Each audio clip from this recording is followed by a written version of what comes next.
திருப்பூர் மாவட்டம் காங்கேயம் அருகே சிவன்மலை சுப்பிரமணிய சுவாமி கோயில் ஆண்டவன் உத்தரவு பெட்டியில் நேற்று முதல் மண் கலயத்தில் தீர்த்தம், மண், ஏர்க்கலப்பை, பிரம்பு ஆகியவை வைத்து பூஜை செய்யப்பட்டு வருகிறது.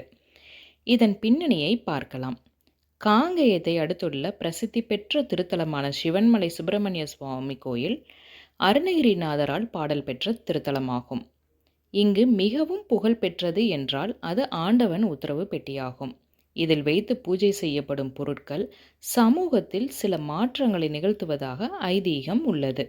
உலகத்தில் ஏற்படும் மிக முக்கியமான நிகழ்வுகளை பக்தர்களுக்கு உணர்த்துவதாக முன்னதாகவே உத்தரவு பொருட்களாக பக்தர்கள் கனவில் தோன்றும். இவ்வாறு கனவில் வரும் பக்தர்கள் நேராக கோவிலுக்கு சென்று அங்கு தங்களுக்கு வந்த கனவை கூறுவார்கள். அவர்கள் சொல்வது உண்மையா என்பதை சோதித்து பார்க்க பூசாரிகள் பூ போட்டு பார்ப்பார்கள்.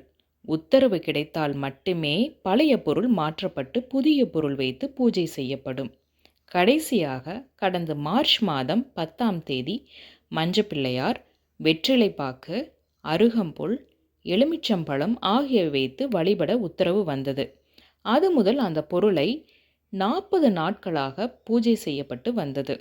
அந்த வகையில் இதுவரை கடல் தண்ணீர், வைக்கோல், மண், மஞ்சள், துப்பாக்கி, ஏர்க்கலப்பை, ரூபாய் நோட்டு, புத்தகம், சைக்கிள், அரிசி, இளநீர், தங்கம், பூமாலை உள்ளிட்ட பல பொருட்களை வைத்து பூஜை செய்யப்பட்டு வந்தது.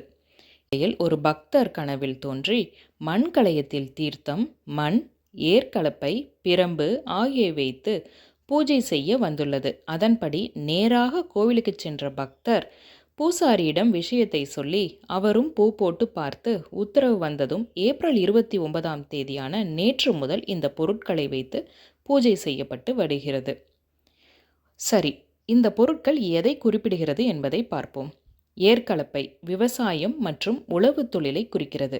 ஏர்க்கலப்பை பெட்டிக்குள் வந்திருப்பதால் வரும் காலங்களில் விவசாயம் செழிக்கும் அல்லது விவசாயம் சார்ந்த தொழில்களில் பெரிய மாற்றங்கள் ஏற்படும் என்பதை காட்டுகிறது. மண் கலயத்தில் தீர்த்தம். தீர்த்தம் என்பது உயிர் வாழ்வின் ஆதாரமாகும். இது மழைப்பொழிவை முன்னறிவிப்பதாக கருதப்படுகிறது.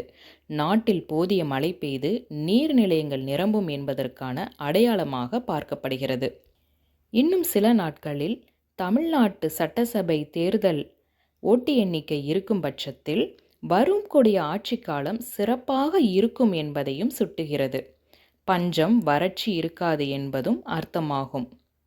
இதுபோல் ஆன்மீக தகவலை தெரிஞ்சுக்க நம்ம சேனலை சப்ஸ்கிரைப் செஞ்சுக்கோங்க. மற்றொரு வீடியோவில் சந்திப்போம். நன்றி, வணக்கம்.